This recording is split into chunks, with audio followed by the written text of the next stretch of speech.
Baik, barakallahu fikum. Kita lanjutkan, tadi sudah kita kenal mahram mu'abbad dari sisi nasab. Sekarang mahram mu'abbad dari sisi pernikahan, ya, dari faktor nikah. Yang pertama adalah sebagaimana di permulaan surat An-Nisa tadi ayat 22, perempuan-perempuan yang dinikahi oleh ayah-ayah kita. Siapa itu? Sebutannya adalah zaujatul ab, ya, istri dari ayah-ayah kita. Mau kita sebut ibu tiri silahkan, mau sebut nama lain, yang intinya yang mudah kita pahami lah, ya. Tetapi mungkin ada kasus semacam ini.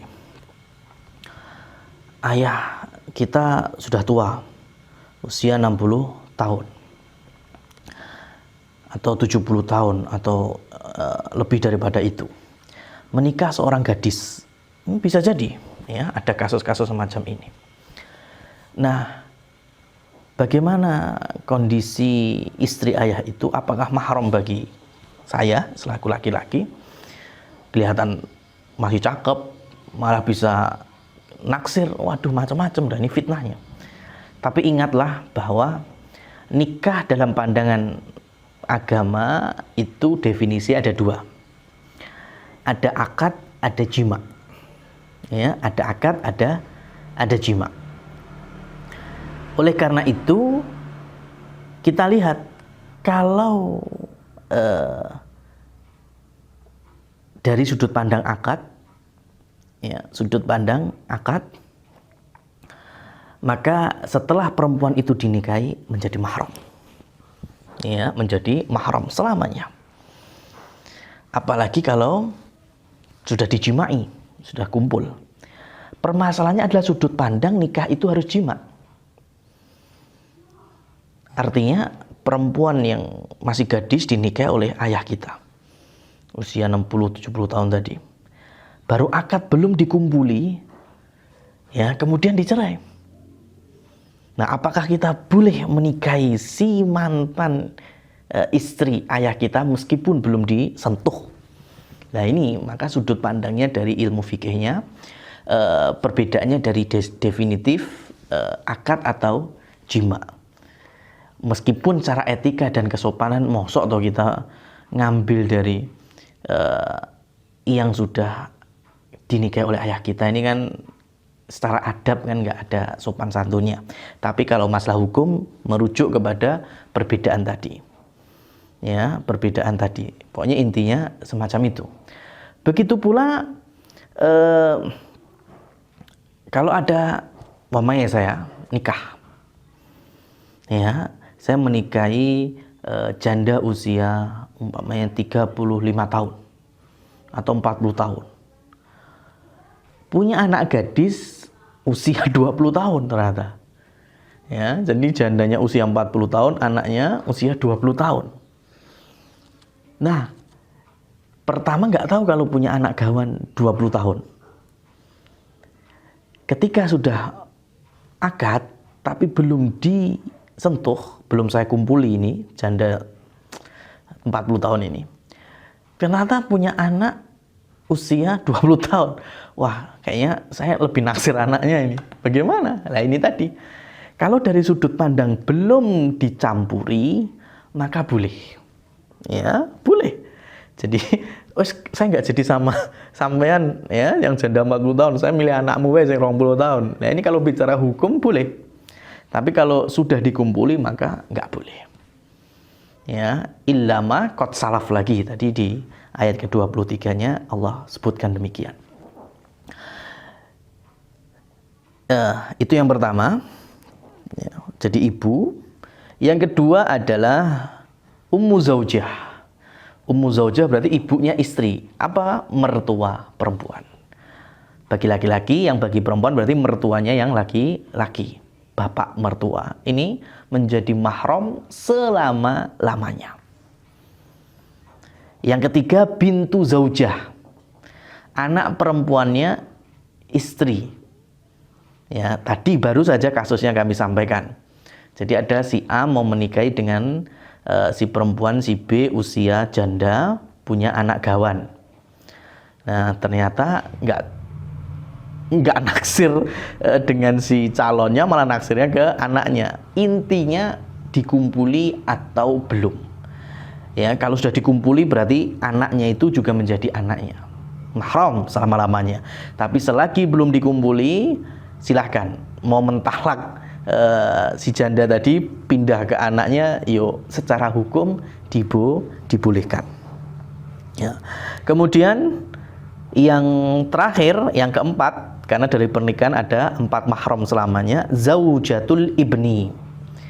Zaujatul ibni berarti istri dari anak, apa, menantu. Dari kacamata si anak ke mertua mahram, dari kacamata mertua ke menantu juga mahram selama-lamanya. Nah, ini enak nih kalau ada cerita seorang ibu-ibu anaknya perempuan semuanya. Ya, perempuan semuanya. Nggak ada laki-laki, sudah ditinggal lama oleh suaminya. Kemudian ketemu sama ustadz, ya, cerita ustadz, saya itu sekarang sudah bebas megang tangan dan megang berdua-duaan dengan laki-laki. Waduh, dia membanggakan karena sekarang dia punya menantu cowok banyak. Nah, itu mahram semuanya. Mau salaman silakan, mau nganter ke apotik, mau nganter ke rumah sakit, mau safar silakan. Nah, cari mahramnya bisa dengan jalur pernikahan, menjadi mahram selama-lamanya. Ya, artinya ketika nanti mungkin hubungan pasutri ini retak, ya, tetap yang dulunya mertuanya ya tetap mahramnya. Ya, bisa menjadi istilahnya kalau ada sesuatu dibutuhkan bisa membantu meskipun hanya berdua. Nah, sekarang yang terakhir dalam kasus pernikahan, tadi kan sudah ada 4, ibu dari istri ayah kita maksudnya, kemudian mertua, kemudian anak dari istri gawan, anak gawan dari istri, ya, anak gawan dari istri, kemudian menantu. Nah, sekarang gini, kita ambil contoh ya, Bapak Slamet dengan Ibu Betty. Bapak Slamet duda, punya anak cowoknya saya, Iqbal. Bu Betty, ya, juga punya anak karena janda. Salah satunya namanya Aisyah umpamanya. Nah, sekarang Pak Slamet sama Bu Betty disatukan dengan pernikahan.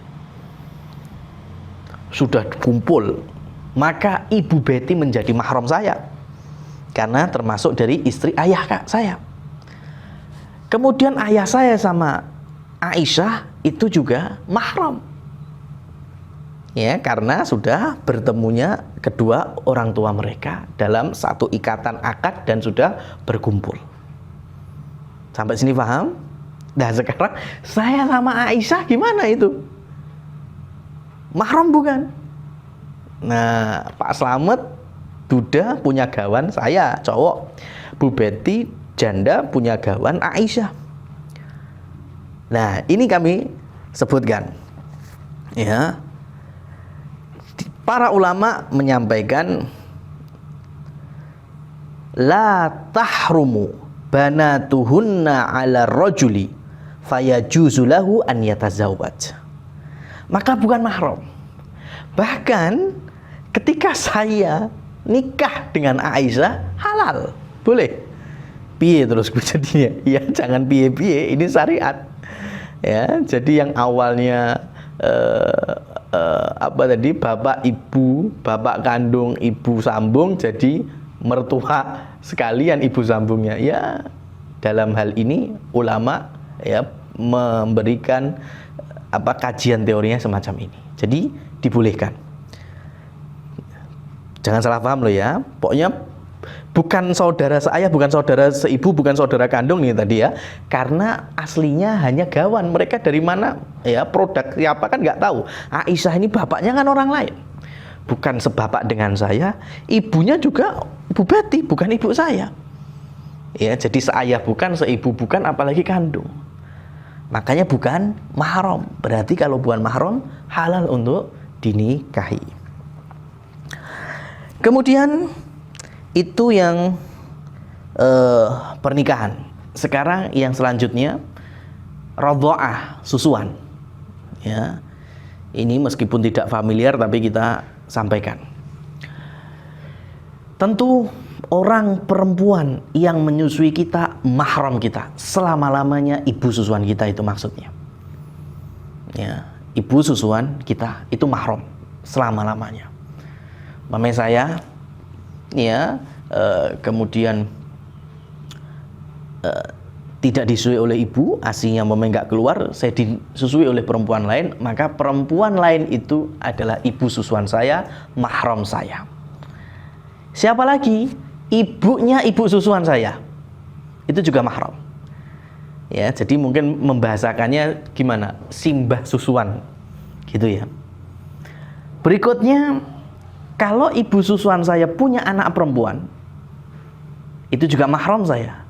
Artinya saudari sepersusuan. Kalau yang perempuan, suaminya ibu susuannya itu juga mahram.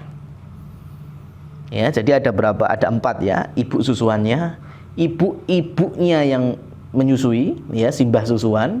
Kemudian saudara atau saudari sepersusuan dan suami yang menyusui tadi. Itu mahram selama-lamanya. Oleh karena itu masalah sepersusuan itu jangan disepelekan. Karena nanti terkait dengan pernikahan loh ya.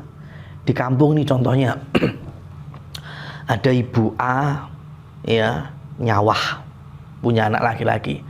Tetangganya ya, hanya tetangga lah, nggak ada jalur nasab. Si B itu lagi di rumah punya anak juga nyusui. Lah si A berangkat ke sawah bilang sama si B, saya nitip anak saya ke sawah dulu matun. Ternyata anaknya rewel nangis, disusoni sama si B.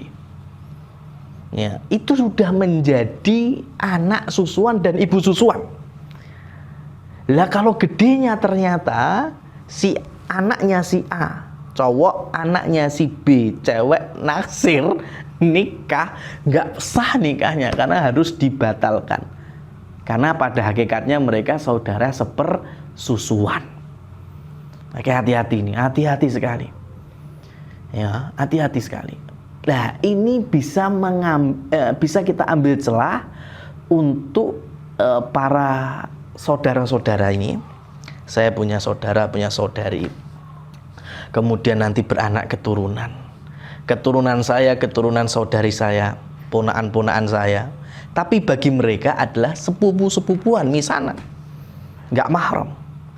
Maka salah satu jalurnya biar tetap mahram ya, dengan cara antar saudari-saudari ini menyusui ponaan-ponaannya.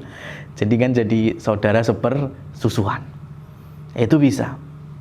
Ya, daripada nyusoni anak yang nggak kelihatan, nggak jelas, ya menyusukan kepada orang yang sholat aja nggak pernah, ngaji nggak bisa, mending ke keluarga yang kita tahu, ya akhlaknya kita tahu, agamanya itu lebih bagus malah. Kita tahu Imam Bukhari dulu ditinggal ibunya sebentar saja, disusoni tetangganya, pulang langsung diogok-ogok, dimuntahkan. Karena nggak tahu tetangganya ini soleh apa enggak. Ya, sampai menjaga segitunya. Kita kok malah sekarang bubrah dengan adanya Bank ASI. Nggak tahu itu asinya siapa itu. Yang penting siapa membutuhkan silakan ngambil. Lu itu kalau karena bukan masalah ada itu yang diurus. Yang diurus itu asinya, susuannya. Bukan masalah langsung atau tidak langsung. Iya, pakai dot, pakai apa tidak langsung, tapi urusannya tetap susuan itu.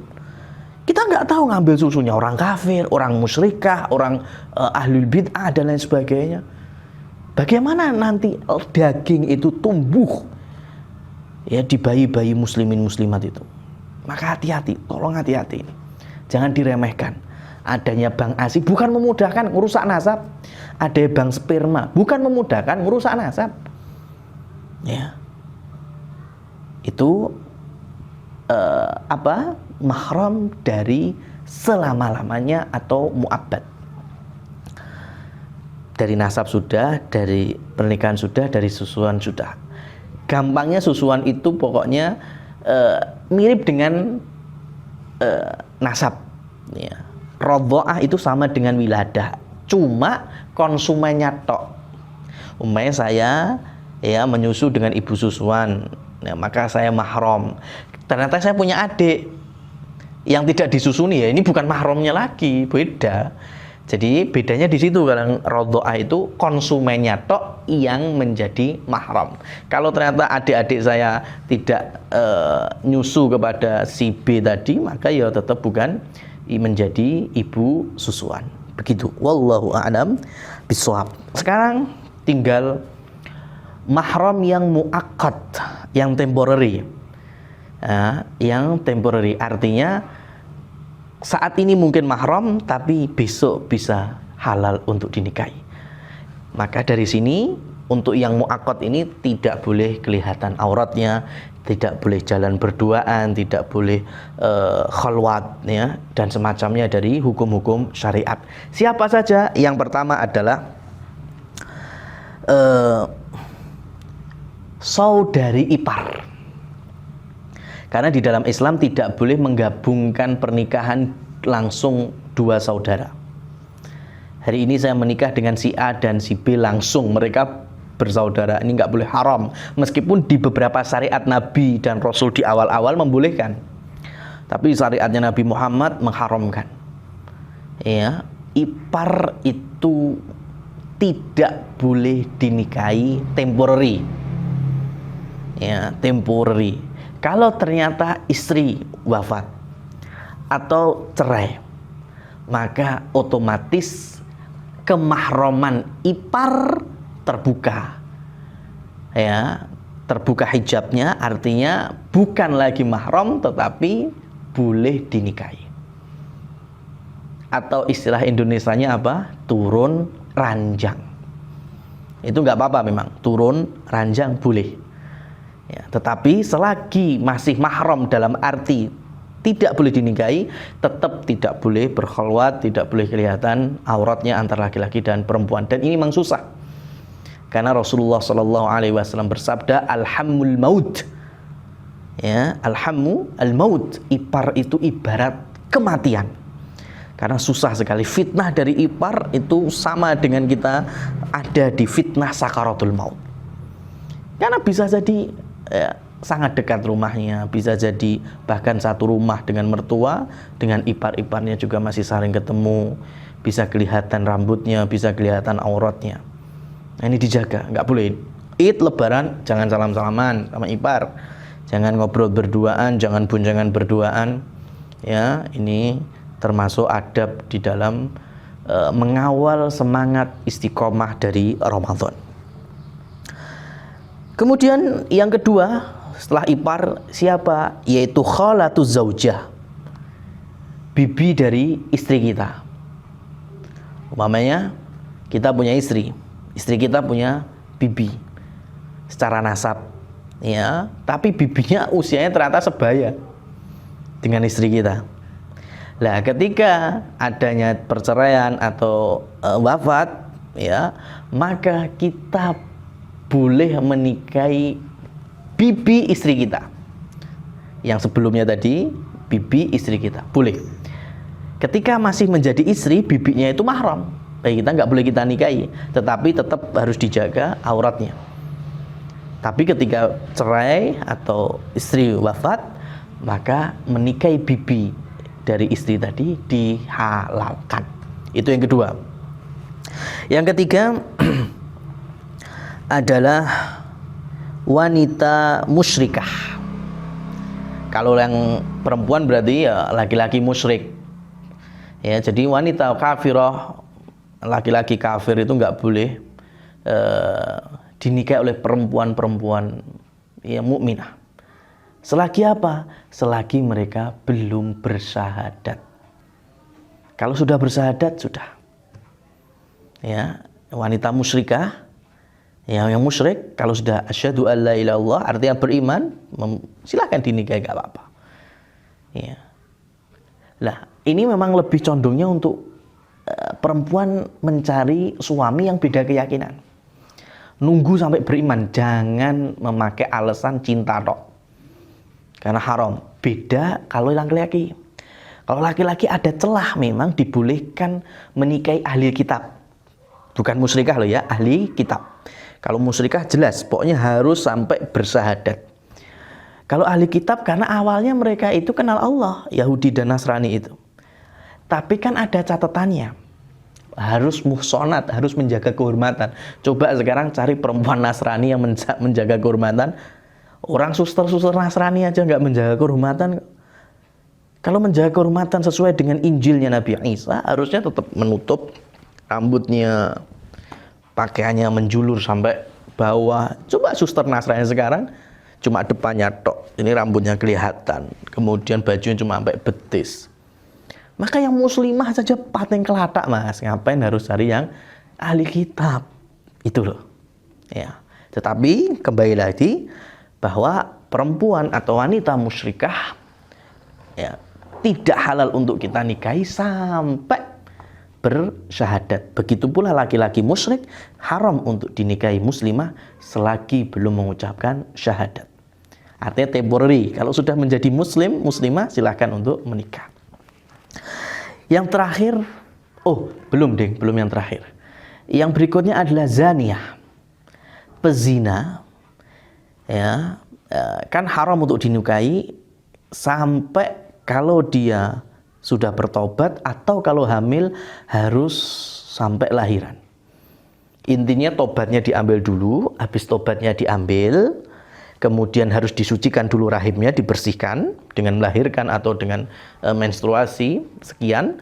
Nah itu baru nanti halal untuk dinikahi. Jadi nggak sembarangan mas, Islam itu Masya Allah perfect sekali. Dan yang terakhir yaitu wanita ketika ditalak 3 kali. Wanita kalau udah ditalak 3 kali, ditalak pertama boleh rujuk, talak kedua boleh rujuk, talak ketiga namanya bain, harus dipisahkan. Ya nggak boleh lagi serumah, nggak boleh lagi, pokoknya harus pisah semuanya antara suami dan istri. Ternyata baru berapa menit atau baru berapa jam introspeksi, nyesel suaminya. Aduh, aku ini masih sayang sama istriku, tapi udah saya talak 3. Gimana? Ayo udah rujuk. Nggak boleh mas. Ya, nggak boleh. Haram itu. Nah, kapan boleh rujuk lagi?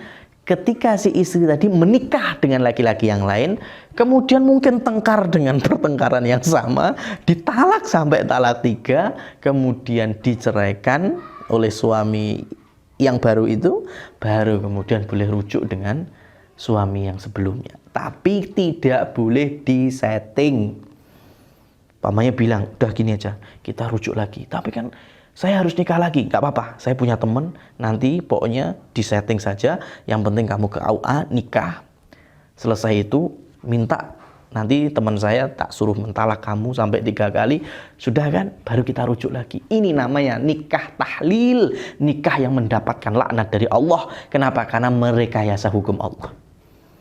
Hati-hati lagi mas. Ya, ini memang kadang luput dari kita. Ya semoga dengan adanya Ramadan semacam ini bisa menggugah keimanan, menggugah ketakwaan, sehingga ilmu-ilmu yang kadang luput kita dalami lagi. Dan pesan kami sebagaimana sebelumnya, Idul Fitri ini tolong dijaga ya, kehormatan bagi orang yang beriman laki-laki dan kehormatan bagi orang beriman dari kalangan perempuan. Jangan sampai kita salah menilai, oh ini mahram kita, oh ini bukan mahram kita. Dari sini kita boleh bersalaman, oh dengan ini saya tidak boleh bersalaman, dengan ini saya boleh berkholwat, ya dengan ini saya tidak boleh berkholwat.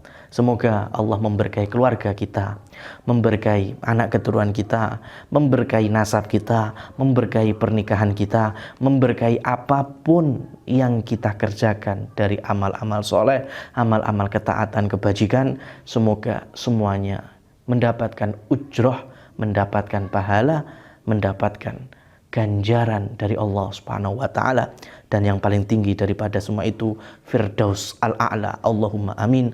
Allahumma taqabbal siyamana, Allahumma taqabbal qiyamana, Allahumma taqabbal tilawatana. Rabbana hab lana min azwajina wa dzurriyyatina qurrata a'yun waj'alna lil muttaqina imama.